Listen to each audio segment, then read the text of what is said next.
Evet. 30.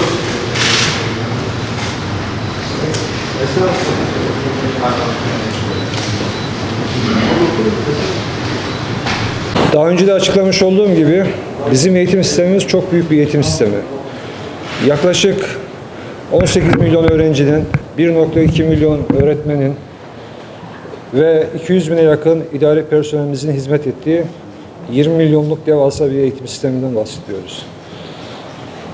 Eğitim sistemimiz içerisinde 57.108'i devlet okulları olmak üzere 71.320 tane okul 2021-2022 eğitim öğretim yılı itibariyle eğitim öğretim faaliyetinin içerisinde aktif olarak yer almakta.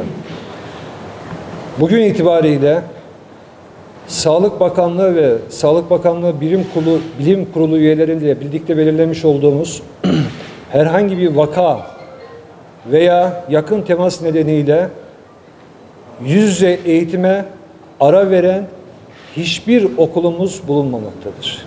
Elbette yüz yüze eğitime ara veren sınıflarımız vardır. O süreçlerde Sağlık Bakanlığı ile belirlemiş olduğumuz kriterler çerçevesinde ilerlemektedir. Mesela bugün ziyaret etmiş olduğumuz Diyarbakır'ımızda yaklaşık 19.000 sınıfımız, dersliğimiz bulunmakta. Sadece 21 sınıfımızda bir vaka veya yakın temas nedeniyle yüz yüze eğitime ara verilmiş bulunmaktadır. Yani 19.000 sayısıyla 21'i karşılaştırdığımız zaman oldukça kontrol edilebilir bir düzeyde süreç devam etmektedir. Bu sene okullarımızı yüz yüze eğitime devam ettirme iradesinden dolayı Covid vakası nedeniyle yüz yüze eğitime ara veren, 14 gün yüz yüze eğitime ara veren tüm sınıflarımızda ilk kez canlı sınıf uygulaması gerçekleşmektedir.